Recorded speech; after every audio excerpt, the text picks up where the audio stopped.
त्रैमासिक परीक्षा 2022 कक्षा 10 विषय गणित प्रश्न पत्र का हल।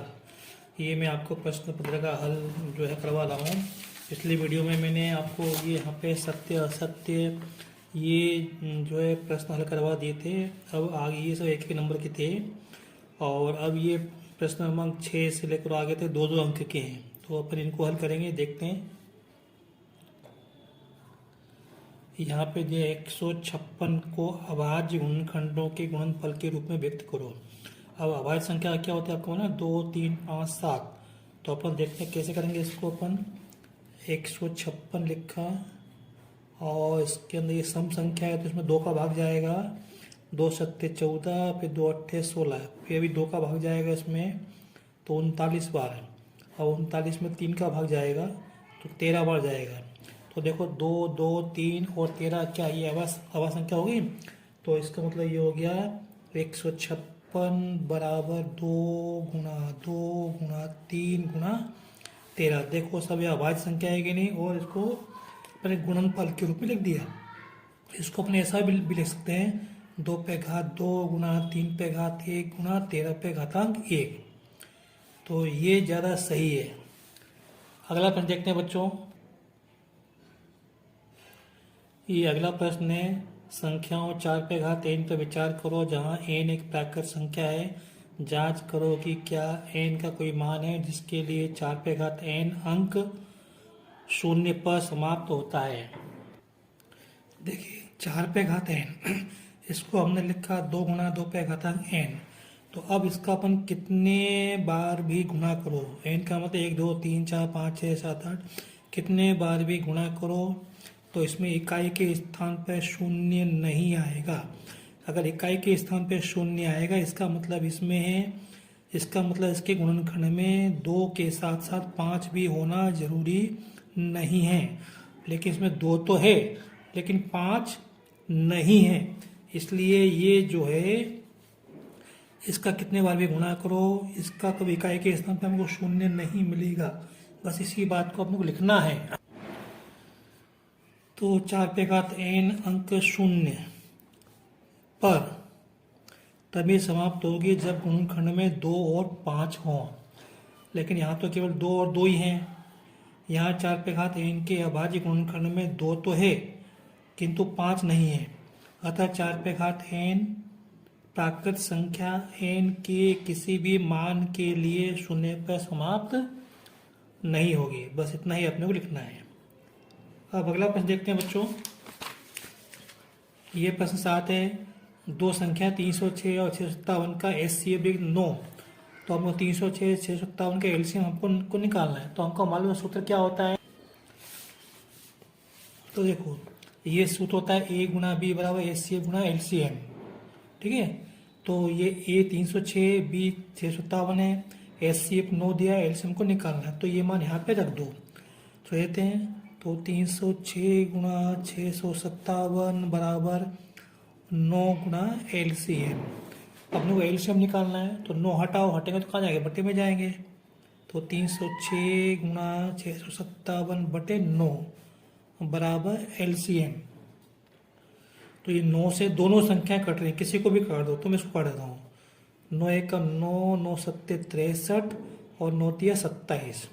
अब 73 का गुणा 306 में करना है। तो इसको हल करेंगे, 73 का गुणा 306 में करेंगे तो एक 22,338। तो LCM बराबर 22,338। ठीक है बच्चों, ये हमारा उत्तर हो गया। मैं आपको बताना चाहता हूँ ये LCM किसका, 306 और 657 का LCM कितना है, 22,338।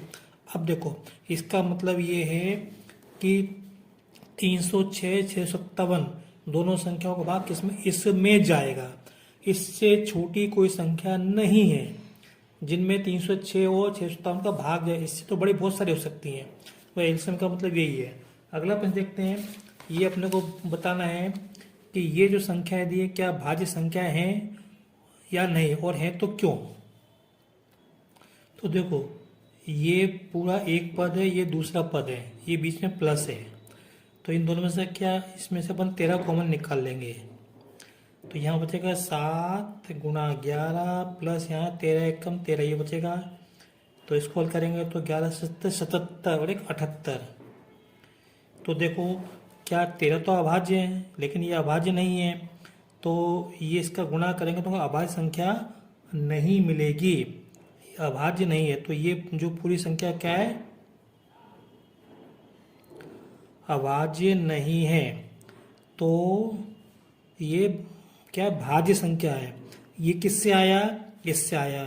तो 7 गुणा 11 गुणा 13 प्लस 13 क्या होगी, अभाज्य नहीं तो क्या होगी, भाज्य होगी। बस इतना ही करना है अपने को। इसी प्रकार ये इसमें दूसरा प्रश्न दिया है। इसी प्रकार इसमें ये पूरी एक संख्या है गुणा के रूप में, प्लस ये दूसरी संख्या है। इन दोनों में से देखो 5 कॉमन आ रहा है, तो मैं 5 कॉमन निकाल लूंगा। तो यहाँ बचेगा 7 गुणा 6 गुणा 4 गुणा 3 गुणा 2 गुणा 1 प्लस 1 बचेगा यहाँ पे। तो ये गया 5, यहाँ पे गुणा करेंगे इसका। तो 2 3 6, 6 चौक 24 और 7 6 42 प्लस 1 ये वाला। अब इसको करेंगे तो 5, इसका इसमें गुणा करेंगे 24 में 48 की 8 से 4, 24 तो 96 और 4 100। इसमें एक जोड़ दो तो आएगा 5 गुणा 1009। तो देखो यहाँ पे 5 अभाज्य है, तो यहाँ पे अगर 1 होता तो मैं बोल देता कि हाँ ये अभाज्य संख्या है, लेकिन 1 के अलावा कोई दूसरी संख्या गुणनखंड में है, तो इसलिए अभाज्य संख्या नहीं है। जब ये अभाज्य नहीं है तो ये भी अभाज्य नहीं है। अभाज्य, ये अभाज्य नहीं है, अतः ये संख्या दी, अतः 7 गुणा 6 गुणा 5 गुणा 4 गुणा 3 गुणा 2 गुणा 1 प्लस 5 अभाज्य नहीं तो क्या होगी, भाज्य होगी।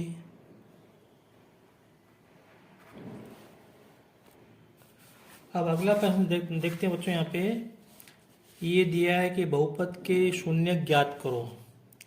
प्रथम में दिया है ये एक बहुपद के शून्य को योग और गुणा दिया है, तो बहुपद निकालना है। पहले तुमको ये मालूम होना चाहिए कि ये जो बहुपद है इसकी कितने शून्य होंगे, तो घातांक 2 है तो इसके 2 शून्य होंगे। कितने होंगे, 2 शून्य। अब कैसे निकाल लेंगे, तो इसको लिखेंगे x वर्ग माइनस 3 को लिखेंगे वर्गमूल 3 का वर्ग, क्योंकि वर्गमूल 3 का वर्ग क्या है, 3 के बराबर होता है। तो अब इसमें अपने को आइडेंटिटी लग जाएगी सर्वसमी का, तो इसमें लग जाएगा एक बार दोनों को जोड़ दो, एक बार घटा दो, तो x प्लस वर्गमूल 3 और एक बार घटा दो, ये लगती है आइडेंटिटी। तो यहाँ से दोनों को लिख दो 0। इसका आशय ये है कि x प्लस वर्गमूल 3 बराबर 0 या x माइनस वर्गमूल 3 बराबर 0। इसका आशय ये है कि x बराबर माइनस वर्गमूल 3 या x बराबर वर्गमूल 3। तो हमारा इसके शून्य क्या हो गए, शून्य वर्गमूल 3 या माइनस वर्गमूल 3। बस ये हमारा उत्तर हो गया है। अगला प्रश्न देखते हैं इसी का अथवा। तो देखो इसमें क्या दिया है, इनको शून्यकों का योग और गुणनफल। तो शून्यकों का योग, शून्यकों का योग मतलब इसको अपन कैसे लिखते हैं, अगर इसके शून्य का अल्फा बीटा है तो अल्फा प्लस बीटा बराबर क्या होता है, माइनस बी बटे ए, और गुणा क्या होता है अल्फा बीटा सी बटे। आप चाहो तो शब्दों में लिख दो इसको। अब देखो शून्यकों का योग क्या होता है, माइनस बी बटे, शून्यकों का गुणा क्या होता है सी बटे। तो शून्यकों का योग हमको दिया है, कितना दिया, देखो शून्य दिया है, तो इसके स्थान पर रखो शून्य बराबर माइनस बी बटे ए, और शून्यकों का गुणा कितना दिया, वर्गमूल 5, तो इसको लिखो वर्गमूल 5 बराबर सी बटे ए। अब देखो हमको क्या बनाना है, बहुपद ज्ञात करना है। तो हम बहुपद क्या बोले, हमने माना बहुपद ए एक्स वर्ग प्लस बी एक्स प्लस सी, ठीक है। तो अगर हमको किसी का ए बी सी मालूम पड़ जाए तो बात बन जाएगी, तो हम ए बी सी के मान यहाँ पे रख देंगे। तो देखो यहाँ पे मैंने 0 को लिखा 0 बटे 1 और वर्गमूल 5 को लिखा मैंने वर्गमूल 5 बटे 1। तो दोनों के बटे में 1 है, तो इसका मतलब यहाँ से ए का मान 1 मिल रहा है, यहाँ से भी ए का मान 1 मिल रहा है, तो इसका मतलब ए का मान 1 हो जाएगा और माइनस बी बराबर 0, ठीक है। तो यहाँ से b बराबर क्या हो जाएगा, 0 हो जाएगा, और c बराबर वर्गमूल 5, c बराबर वर्गमूल 5। अब हमको a का मान 1, b का मान 0, c का मान वर्गमूल 5 मिल गया है। तो ये a b c का मान हम यहाँ पे रख देंगे। तो ये हो जाएगा अतः बहुपद ये हो जाएगा 1 गुणा एक्स वर्ग और प्लस 0 गुणा एक्स प्लस वर्गमूल 5। और इसको फिर इस तरह से एक्स वर्ग प्लस वर्गमूल 5 इस तरह से हम लिख सकते हैं। ये आपका बहुपद हो गया। एक तरीका और है, अब चूंकि मैंने इसमें एक ही तरीके से किया है। ये अगला प्रश्न है, इसमें ये बहुपद दिया है, इसके शून्यों का गुणनफल ज्ञात करना, शून्यों का गुणनफल ज्ञात करना है। तो अपने को सीधे मालूम है शून्यों का गुणनफल क्या होता है, c बटे a। तो c का मान 8, a का मान यहाँ से 1 मिल जाएगा। तो मैं कर देता हूँ यहाँ पे। देखो इस प्रश्न में केवल शून्यों का गुणनफल की बात करी है, योगफल की बात नहीं करी है, इसलिए केवल हम लिखेंगे शून्यों का गुणनफल बराबर c बटे a। तो अब यहाँ से a b c का मान क्या, a का मान 1 मिलेगा, यहाँ से b का मान 4 मिलेगा और c का मान 8। तो शून्य का गुणनफल c का मान कितना 8, a का मान 1, तो ये हो जाएगा कुल मिलाकर 8 हो जाएगा। तो शून्य का गुणनफल क्या हो जाएगा 8। कितना आसान सवाल था। अब दूसरे प्रश्न में क्या दिया है, ये अपने को बहुपद दिया है, इसके 2 शून्य हो गए क्योंकि घातांक 2 है, तो 1 शून्य के ये दिया है। तो हमको k का मान निकालना है, ये k का मान हमको निकालना है। कैसे करेंगे देखो, तो माना शून्य का अल्फा बीटा है, तब शून्य का योगफल अल्फा प्लस बीटा है ना। देखो यहाँ पे अपन ने शब्दों में लिखा था और यहाँ पे संकेत में अपने को लिखना जरूरी है। बराबर क्या होता है माइनस बी बटे ए, और गुणा शून्य का गुणा क्या होता है सी बटे ए। तो अब यहाँ पे ये ए का मान कितना है के माइनस 1, बी का मान कितना है के, सी का मान 1। तो यहाँ पे मान रख दो और एक मूल दिया हमको, एक मूल दिया कितना, शून्य दिया कितना -3 दिया है, अल्फा बराबर -3 दिया है। ये ए है, ये बी है, सी मान रख दो। अल्फा के इसमें देखो -b, ठीक है, प्लस बीटा नहीं मालूम, बराबर माइनस बी का मान कितना है के, ए का मान कितना है के -1, अल्फा गुणा बीटा -3 गुणा बीटा बराबर सी का मान कितना है 1, ए का मान कितना है के -1। तो अब यहाँ से देखो, यहाँ से अपन बीटा का मान निकाल लो, तो -3 को हटाओ, तो बीटा बराबर 1 बटे -3 गुणा के -1। ये जो बीटा का मान है, ये बीटा का मान यहाँ पर रख दो इसके स्थान पर, तो ये हो जाएगा -3 प्लस बीटा के स्थान पे क्या रखो 1 बटे -3 गुणा के -1 बराबर -k बटे के -1। अब इसको हल करना है, तो अपने को k का मान निकालना है। तो क्या करो, k वाले पर एक तरफ ले जाओ, इसको उधर ले जाओ, इसको उधर ले जाओ, तो है ना, इसको इधर ले आओ। तो k बटे k, ये माइनस का था तो प्लस का हो गया, और ये देखो +1 बटे -3 के -1 बराबर -3 हो जाएंगे तो प्लस के हो जाएंगे। अब देखो ये माइनस है ना, तो इसको हटा के मैं यहाँ पे माइनस कर दे रहा हूँ, ये माइनस हो गया। अब इसमें से क्या आ रहा है कॉमन, इसमें से 1 बटे के -1 कॉमन निकाल लो, 1 बटे के -1 कॉमन निकाल लिया, तो यहाँ बचेगा के बटे 1 माइनस यहाँ बटेगा 1 बटे 3 बराबर 3।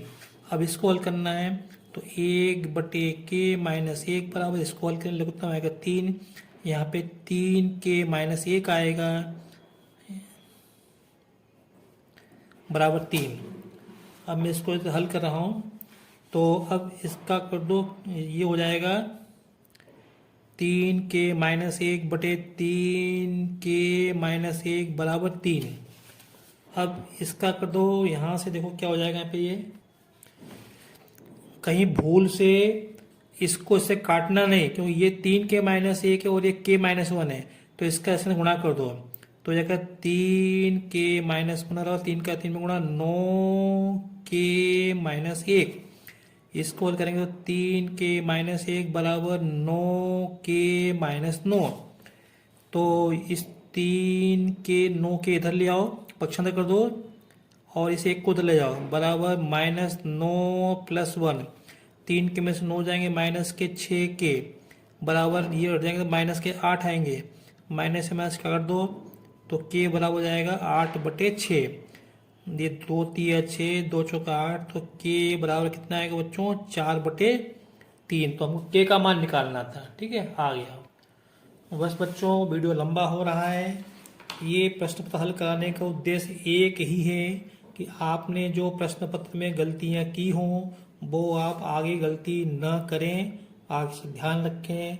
अगर आपको मेरा वीडियो पसंद आया हो तो इसे लाइक करें, शेयर करें, सब्सक्राइब करें। Thank you.